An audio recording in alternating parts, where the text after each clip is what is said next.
मित्रों, कथाएं सुनते रहो। कथाओं से मन नहीं भटकता है।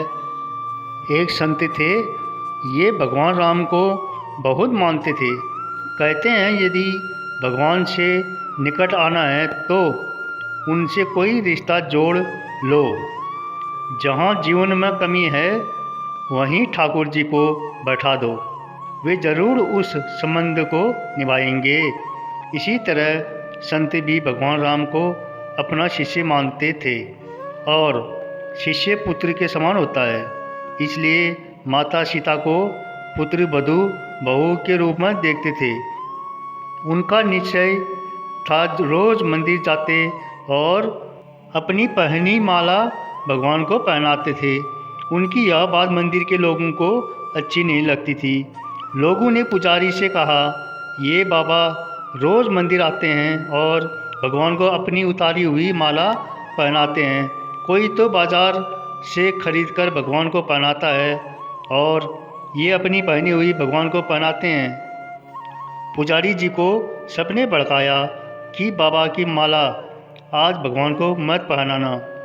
अब जैसे ही बाबा मंदिर आए और पुजारी जी को माला उतार कर दी तो आज पुजारी जी ने माला भगवान को पहनाने से इनकार कर दिया और कहा, यदि आपको माला पहननी है तो बाज़ार से नई माला लेकर आए। ये पहनी हुई माला ठाकुर जी को नहीं पहनाएंगे। वे बाज़ार गए और नई माला लेकर आए। आज संत मन में बड़े उदास थे।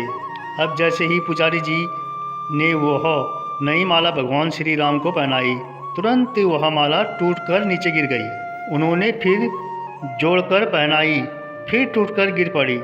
ऐसा ही 3 बार 4 बार किया पर भगवान ने वह माला स्वीकार नहीं की। तब पुजारी जी समझ गए कि मुझसे बहुत बड़ा अपराध हो गया। पुजारी जी ने बाबा से क्षमा मांगी। क्योंकि बाबा जी सीता जी को बहू मानते थे तो उन्होंने पुजारी जी को बोल रखा था कि जब वो आए तो सीता जी को पर्दा कर दे। बाबा जी आते तो पुजारी जी इष्टि से सीता जी के आगे पर्दा कर देते। एक दिन बाबा जी बाहर से आवाज़ लगाई, पुजारी जी हम आ गए हैं। उस समय पुजारी जी किसी दूसरे काम में लगे हुए थे, उन्होंने सुना नहीं। तब सीता जी ने तुरंत अपने विग्रह से बाहर आई और अपने आगे पर्दा कर दिया।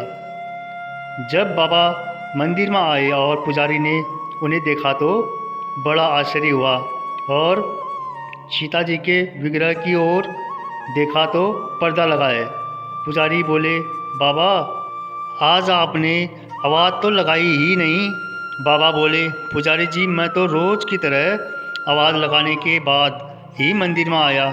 तब बाबा समझ गए कि सीता जी ने स्वयं ही आसन छोड़कर आई और उन्हें मेरे लिए इतना कष्ट उठाना पड़ा। आज से हम मंदिर में प्रवेश ही नहीं करेंगे।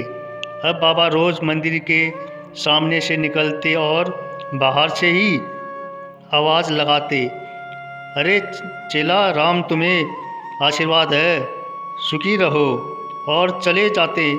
सच है, भक्ति का भाव ठाकुर जी रखते हैं और उसे निभाते भी हैं। मित्रों, यह कथा आपको अच्छी लगी तो कमेंट में जय श्री राम ज़रूर लिखें। जय जय नारायण।